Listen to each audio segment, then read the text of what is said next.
Samantha Dawson joins us now to talk about yesterday's amazingly successful firefight concert out at Sydney's Olympic Stadium, Samantha. Look, we knew this was going to be good. There'd be a lot of buy-in from some really big acts. But the number of people there, the spirit, the quality of the performances, I think probably surprised everyone a bit, didn't it? On the upside. Definitely, the energy was just incredible, as you said. There were 75,000 people down at ANZ Stadium and more than 20 artists took to the stage to perform, and it was phenomenal. I couldn't stop watching. It was a 10-hour marathon event, but yeah, $9.5 million raised, which is incredible. And you've got to keep in mind too, Chris, that it hasn't aired yet in the US or the UK, so I think donations will still come in. It was quite special. We saw Guy Sebastian after his set bring out a cheque from the Sony Foundation for $200,000, wow. Which that's a foundation in itself, so that's such an incredible gesture. And, you know, you had icons there. You had one of the biggest bands in the world, Queen, on stage performing. They did it really well in the fact that they had 15 minutes each on set. So the turnaround as well, the organisation that went into this event is quite extraordinary.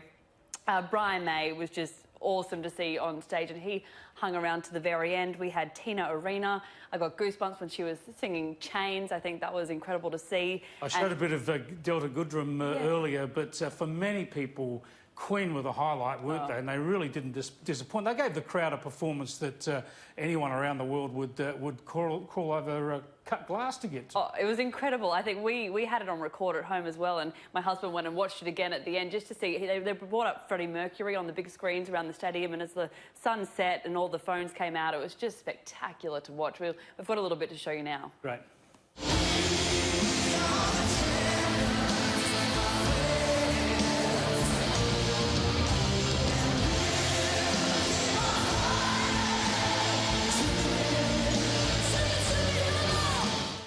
Just amazing stuff. And I suppose one of the highlights for me, I didn't see the whole concert, it went for so long, but I saw that Queen set, but also at the end, John Farnham with You're the Voice, with a bit of help from some special friends, and some of the songs sung in Indigenous language.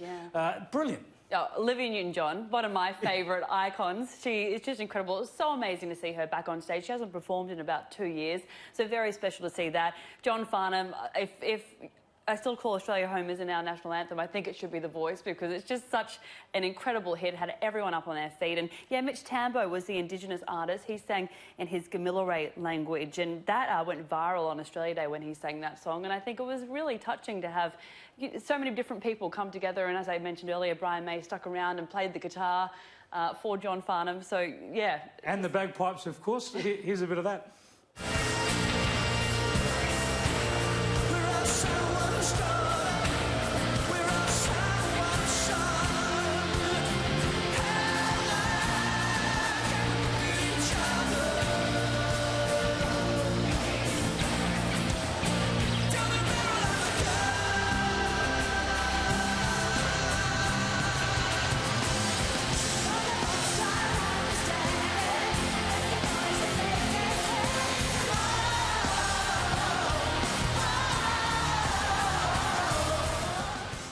Just a fantastic event. Congratulations to the organisers, to the performers, of course, and all the people who turned up. And as you mentioned, Samantha, nearly $10 million raised, which is a hell of a lot given how much had already been raised before that. And I think, too, we're forgetting at the moment, Chris, we've had a lot of rain hit the East Coast, people sort of carrying on with their everyday lives, but these people are still recovering, and it's going to take days, years, months. So I think it's nice to see the community coming together and remembering what had happened. And Russell Crowe even gave a tribute to the 33 people who lost their lives, which was just so beautiful to see on stage. And then Katie Lang took to the stage after that and did Hallelujah, and oh, it moved me. I had a few tears, but yeah, unbelievable to see in a lifetime. I don't think we're ever going to get to see so many different people take to the stage for one event.